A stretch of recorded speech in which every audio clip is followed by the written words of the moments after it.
And welcome back to Reflect Forward. I'm your host, Carrie Siggins, and I am so glad you are here today with me. It's another Advice from a CEO episode.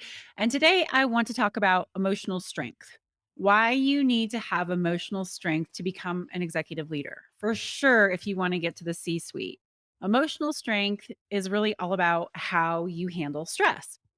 I was talking to a bunch of female leaders recently, and we were talking about how do we get through all of the pressure that you have as a leader, trying to balance family, personal life, well being?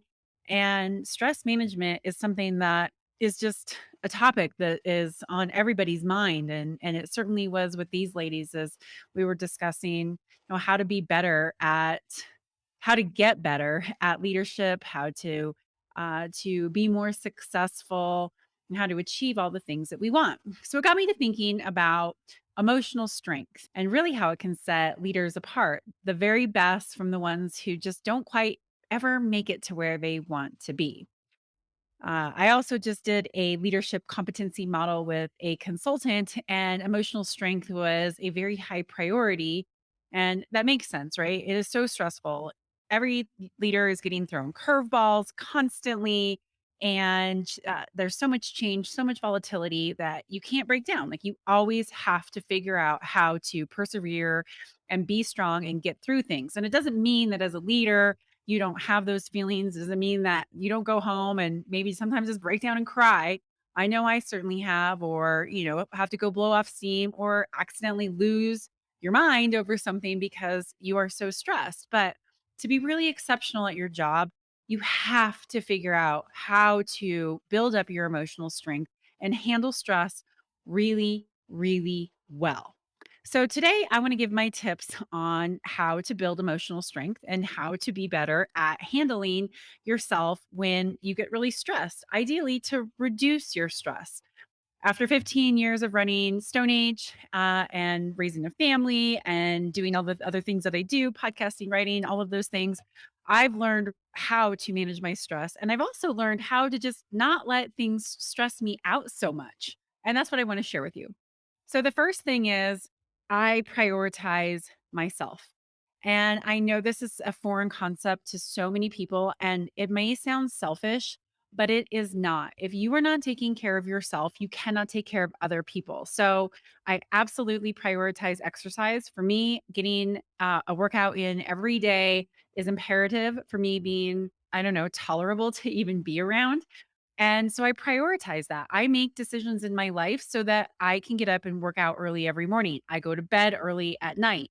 I do not work past 6 o'clock unless I absolutely have to. So I can spend time with my family and get to bed early so that I can get that workout in the morning. I prioritize myself. I make sure that I block off time on my calendar so that I have chunks of time to get work done where I'm not just in meeting after meeting after meeting.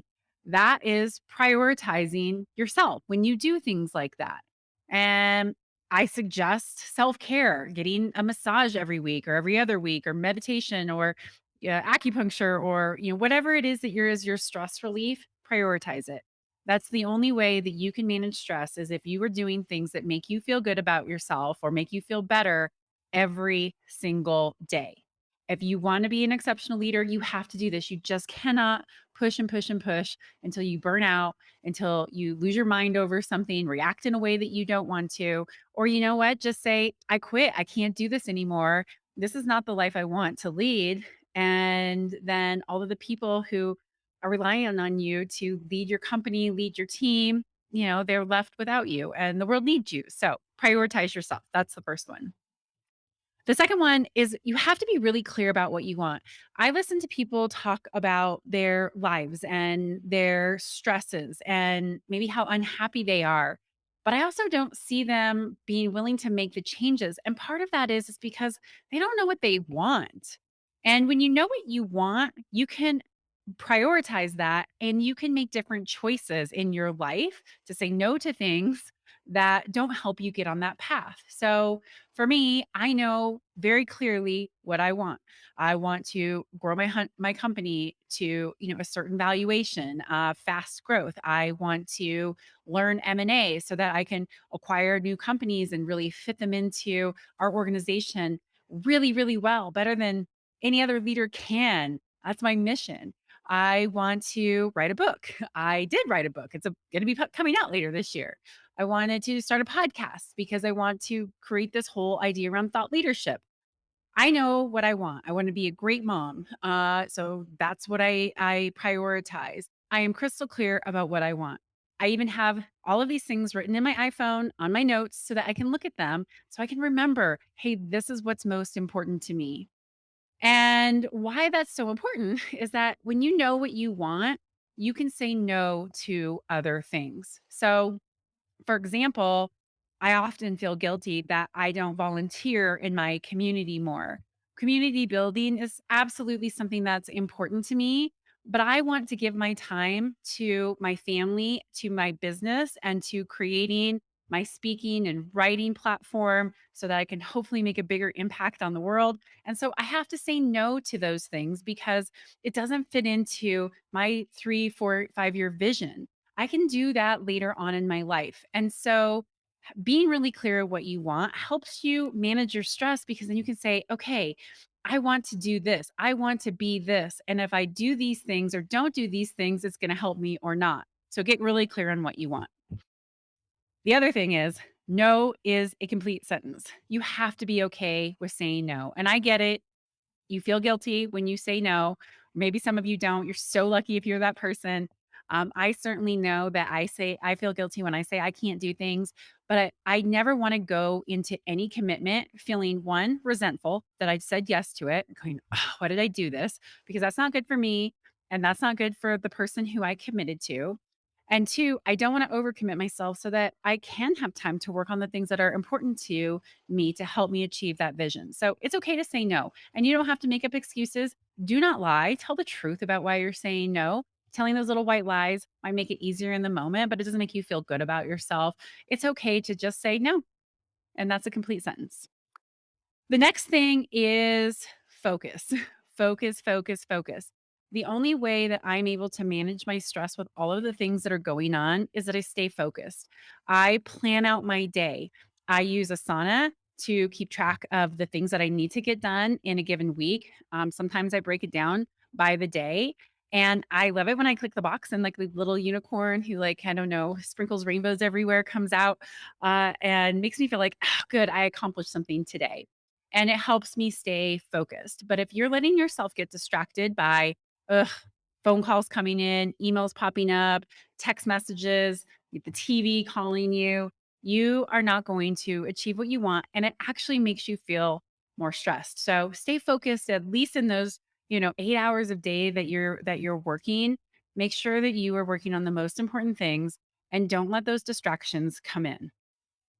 The other thing about developing emotional strength is that you have to stop feeling sorry for yourself. And I know that that might sound a little, I don't know, harsh, but you just cannot feel sorry for yourself. I mean, maybe you can wallow for a minute or two, but you are a leader. And you have a responsibility to lead with grace, to lead with gratitude, and to show people what it's like to be able to handle the hard stuff, to get tough feedback, to make a mistake, to have a setback and bounce back. And if you wallow and you feel sorry for yourself and you tell everybody, like, oh, this happened and da da da da da, like that is not emotional strength. Like you have to be able to suck it up and not take things so personally and really develop a tough skin. And the only way to do that is to practice at it. A long time ago, when I first started my leadership journey, I used to get my feelings hurt about the little things. And as I realized, like, I have really important stuff to do, like, why am I getting bogged down in this little thing? And I started to realize, like, hey, this is just what comes with leadership, and that's okay. This is what comes with leadership. I'm just going to let that go. This is not something that is worth me getting upset about or ruminating on. Rumination is probably the number one thing that stresses leaders out the most. Honestly, it is because we ruminate on something. We ruminate on a mistake. We ruminate on a hard conversation we have to have. We ruminate on a decision that we have to make. And we sit there and we spin and we spin and we spin. And that is the primary reason that we feel stress. Now, we can also feel stressed because we have too much on our plates, which is why we need to say no, or maybe because we feel like we have imposter syndrome, which I'm going to talk about in a minute. But you have to understand where your stress comes from so that you can stop feeling sorry for yourself, that you can stop spinning, you can toughen up. I promise you that you're going to have more tough things to deal with in the future. So you might as well learn how to let those things go. Go for a run, forgive yourself, talk to somebody, do whatever you need to do to let it go so that you stop feeling sorry for yourself. But you're a leader, you have a responsibility. That's your job, is to be able to let things go. The next thing is learn about your triggers. This helped me so much. I started working with a life coach who taught me about the Enneagram, which is the most profound personality assessment that I have found. And I love it because it teaches you about your triggers that pull you into lower levels of health. So it's not about fixing yourself or changing. It's really about understanding those triggers so that you can live a more fulfilled life. And so when I started to realize what my triggers were, then I could see them coming and I could laugh at them a little bit. It's like, oh yeah, that's what triggered me again. And it really helped me learn how to break the pattern of getting upset about something or being stressed about something and how to manage it. So it's really important to work with a coach or some other professional, or just do some self reflecting, some soul searching about why does this stuff really bother me and how can I let it go? Because that will help you become more emotionally strong when you know this is what triggers me and why, and makes it easier to let it go. Finally, it's okay to ask for help. It's okay to delegate things. A girlfriend of mine is just getting married and she was so stressed about all the things that she has to do. And she said, what made me break down was I was like, I have to ask for help. So she asked me, hey, will you make the playlist for, a portion of the weekend? And I said, absolutely. I love to make playlists and I'm happy to do that. So, in a couple of hours, I whipped out a playlist for her. It reduced her stress because she just asked for help. Now, that might seem like a non leadership type story, but it's something that's so easy when we practice in our lives like that, asking people for help, delegating some of the work that is stressing us out. It does help us become better leaders. So don't be afraid to delegate. Don't be afraid to ask for help. Don't be afraid to say, I can't do this. Will you help me prioritize? Will you take this off of my plate? Or is it okay if we just don't do this anymore? Asking for help will absolutely help you become stronger. And the last thing I want to talk about is imposter syndrome. I give a keynote speech on imposter syndrome, and I think it's really important. And a lot of people might say, "Ugh, imposter syndrome, really? Like, I mean, is it that big of a deal?" And I absolutely think is a thorn in every leader's side, which makes it a thorn in every organization's side. It diminishes our effectiveness when we are constantly feeling like I'm not good enough. It makes us do things that we wouldn't normally do, right? Maybe tell a little white lie, maybe cut a little corner. Those things then just build up and make us feel worse about ourselves. Imposter syndrome is real, but imposter syndrome isn't real. It's okay to not know how to do something. It's okay to feel insecure about something. It's okay to go, "Ugh, I don't know what I'm doing." What's not okay is faking it till you make it. That only adds to our stress. It doesn't allow us to be our authentic selves. It does make us do things that aren't in alignment with our values, and that does not equal emotional strength. I know that there are many, many, many things that I'm not good at. And I certainly go, ugh, when I have an amazing person on my team who excels in an area that I don't. I have felt that way, feeling like, oh, I've got to work on that. I need to be good at that too. No, I need to be good at what I'm good at. And it's okay to not be good at everything. Nobody is. And I'm going to speak up and I'm going to say, I'm not that great at that. Can you do that because you are a rock star at it? And I think as you develop your emotional strength as a leader and you develop your self confidence as a leader, you'll realize that it's okay to embrace your flaws.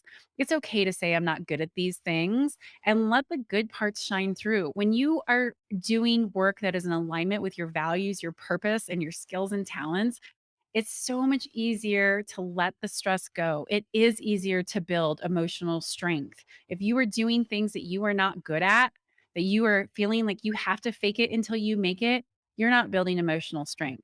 You are actually diminishing your effectiveness and bringing more stress into your life. So, that's my comments on imposter syndrome.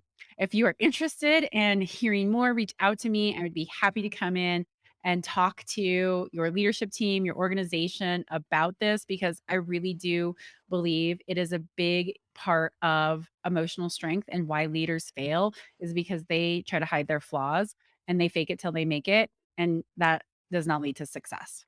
Okay. That's my advice from a CEO. Now, for my question of the week. My question of the week comes from one of my employees who says, how do I get better at giving presentations? So, great question. Something that we all need to be able to do because no matter what, we're always presenting, right? You're always selling, as some people say. So, being able to give a good presentation, whether it's a PowerPoint in front of a team or your company, or whether you're just presenting your idea in a group, it's really important to have those good presentation skills. So, my first tip is speak on something that you know, right? That makes it so much easier. If you are presenting something that you don't believe in, something that you don't understand, it's going to make it harder. So, if you want to share an idea, present an idea, make sure you've done your research. If you're going to present on something in your company, make sure that it's in your department and that you really know it inside and out. If you're giving a keynote, then talk about what you are passionate about because that's what people want to hear is something that they can relate to and that feels real and authentic coming from you. The second thing is make sure you always tell a story, right? Even if you are trying to give facts, people want to relate to stories. This is why this is important. This is what might happen if we don't consider these things. Giving just straight facts is not compelling to anyone. So even if it is just cut and dry, presentation, figure out how to weave the why in it, like what might happen, the trade offs, the risks, the highs, the lows.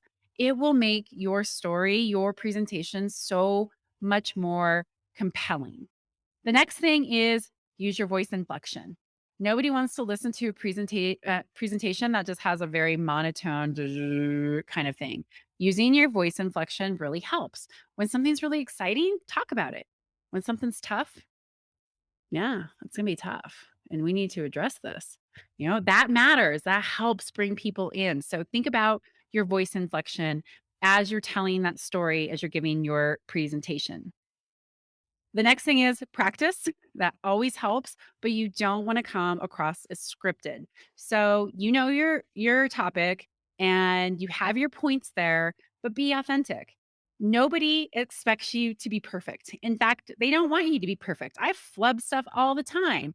It's more important for me to be real, and it's more important for you to be real too. So be prepared, practice, but be yourself. Do not read, don't script it. That is not compelling to people. You need to feel comfortable enough with your topic, know it enough to be able to say, hey, these are the important things and this is why. And practice will help you with that. The final thing is watch yourself.